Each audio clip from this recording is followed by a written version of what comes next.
Hi மவீரா family. நம்ம இன்றைக்கி என்ன வீடியோ பார்க்க போனால் வெஜிடபிள் ரைஸ் எப்படி செய்கிறோம் தான் பார்க்க போகிறோம். சரி வாங்க ஃப்ரெண்ட்ஸ், வீடியோக்குள்ளே போகலாம்.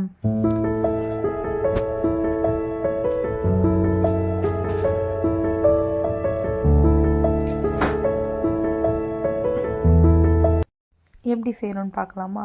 அதுக்கு தேவையானது 2 தக்காளி, 2 வெங்காயம், பாதி கேரட்டு, ஒரு உருளைக்கிழங்கு, 4-5 பீன்ஸு, அதுக்கப்புறம் 2 பச்சை மிளகா, கொத்தமல்லி, புதினா இருந்தால் புதினா சேர்த்துக்கேன். என்கிட்ட புதினா இல்லை, புதினா சேர்க்கல நான்.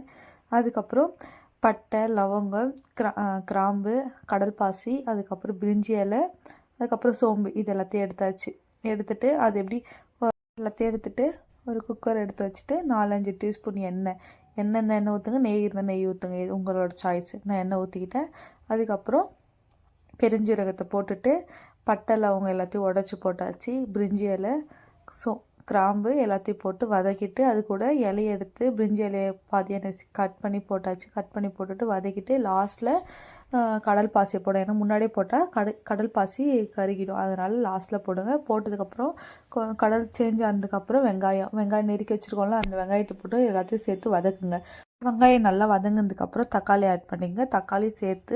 வெங்காயம் தக்காளி சேர்த்து நல்லா வதக்குங்க. தக்காளி வெங்காயம் நல்லா வதங்கினதுக்கப்புறம் கொஞ்சம் உப்பு போட்டுங்க. உப்பு போட்டால் சீக்கிரம் வதங்கிடும். அதுக்கப்புறம் 2 பச்சை மிளகாய் கட் பண்ணி வச்சுருக்கோம்ல, அதை எடுத்து பச்சை மிளகா போட்டாச்சு. வெங்காயம் தக்காளி பச்சை மிளகாய் வதக்கிட்டு இருக்கும் போதே இஞ்சி பூண்டு பேஸ்ட்டு, அதுக்கப்புறம் கேரட்டு, உருளைக்கிழங்கு, பீன்ஸ், இது எல்லாத்தையும் எடுத்து அதில் போட்டு தக்காளி வெங்காயம் எல்லாத்தையும் சேர்த்து வதக்குங்க. நல்லா வதங்கினதுக்கப்புறம் நம்ம மசாலா எடுத்து வச்சுருக்கோம். தக்காளி வெங்காயம் கொஞ்சம் நேரம் வதங்கினதுக்கப்புறம் நல்லா வதங்கினதுக்கப்புறம் நம்ம அரிசி 2 டம்ளர் எடுத்து வச்சுக்கோ. 2 டம்ளருக்கு 4 டம்ளர் தண்ணி. 1 டம்ளர் அரிசிக்கு 2 டம்ளர் தண்ணி.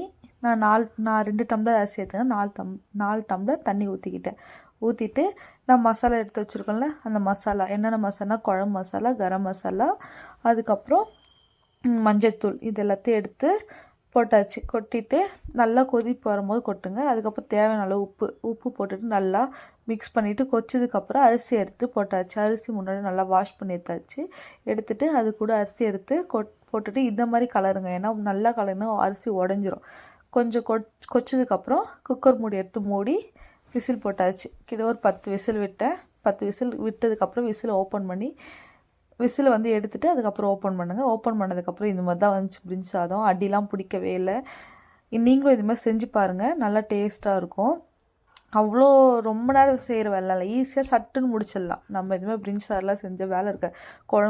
குழம்புலாம் வச்சா அதுக்கு ஒரு பொரியல் அதெல்லாம் தேடிட்டு இருக்கணும். பிரிஞ்சி சாதம்னா சீக்கிரம் சட்டுன்னு முடிச்சுட்டு போயிட்டே இருக்கலாம். நல்லா டேஸ்ட்டாக இருந்துச்சு ஃப்ரெண்ட்ஸ். நீங்கள் என்ன சமைச்சிங்கன்னு சொல்லிட்டு கமெண்ட் பண்ணுங்கள். சரி ஃப்ரெண்ட்ஸ், நம்ம இன்னொரு வீடியோவில் பார்க்கலாம். மறக்காமல் லைக் பண்ணுங்கள், சப்ஸ்கிரைப் பண்ணுறங்க, மறக்காமல் பெல் ஐக்கனை கிளிக் பண்ணுங்கள். அப்போ தான் நான் போகிற வீடியோ உடனே அப்டேட் ஆகும். Bye friends.